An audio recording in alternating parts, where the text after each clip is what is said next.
দর্শক আসসালামু আলাইকুম। দেশ ও প্রবাসে যে যেখানেই আছেন আপনাদের প্রত্যেককেই শুভেচ্ছা জানাচ্ছি আজকের নতুন একটি প্রতিবেদনে।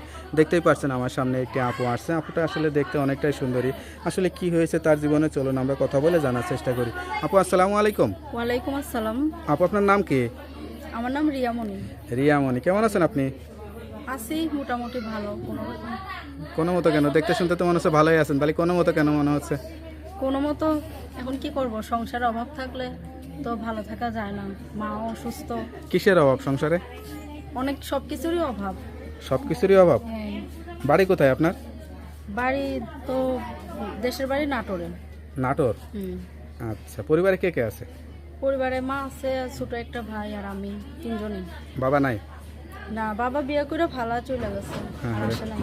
কষ্ট লাগে না বাবার জন্য? কষ্ট তো লাগে, এখন কি করব, চলে গেলে তো কিছু করার নাই, কারো কি আটকানো যায়? লেখাপড়া করছিলেন?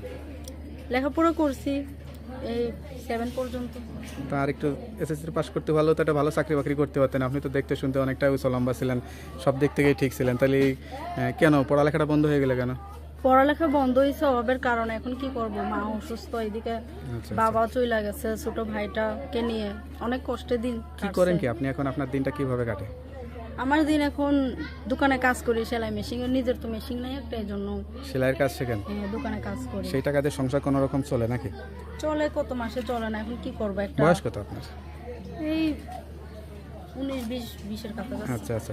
তো এই বয়সে তো মানুষ বিয়ে করে শ্বশুর বাড়িতে স্বামীর সংসারে গিয়ে থাকে, তা আপনার এরকম চিন্তা ভাবনা আছে নাকি বিয়ে শাদী হয়েছিল?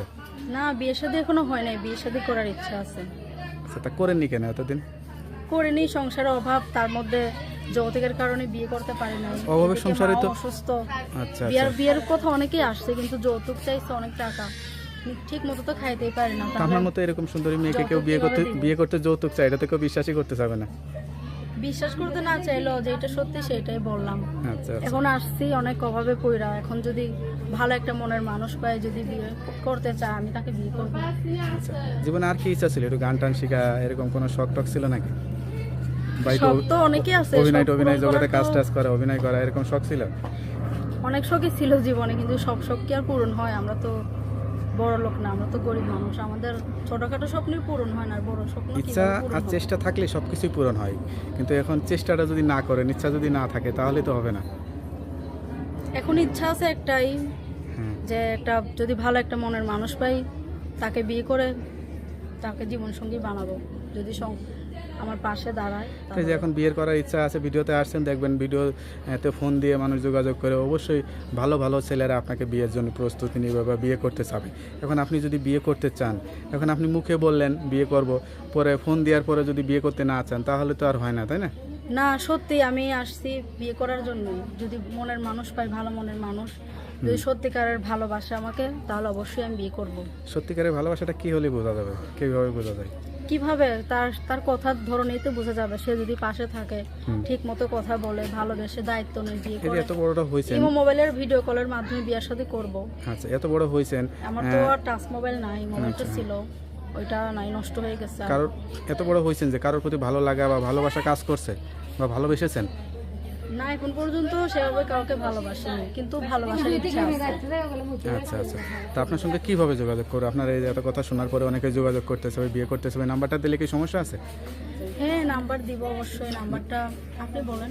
তা নাম্বারটা আমার কাছে দেন, আমি দেখে বলে দিই।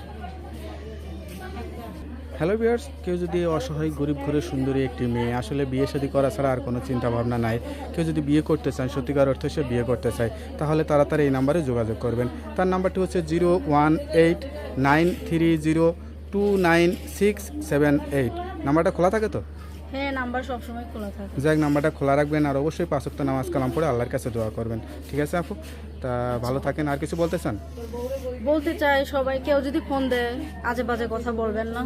কেউ যদি সত্যিকারের পাশে থাকার জন্য ফোন দেন, অবশ্যই আমি তার সাথে যোগাযোগ করব, কথা বলবো। আর আমার তো এই পরের মেশিন কাজ করে, নিজের একটা মেশিন নেই, একটা যে ভালোবেসে পাশে থেকে একটা সেলাই মেশিনের ব্যবস্থা করে দিবে, আমি বাইরের কাজ করব না, বাড়িতেই কাজ করব এবং তাকে সময় দিব। তো ওকে আপু, ভালো থাকেন, দোয়া করি। সবসময় সত্য কথা বলবেন আর সত্য দিয়ে জীবন সাজাবেন। আসসালামু আলাইকুম।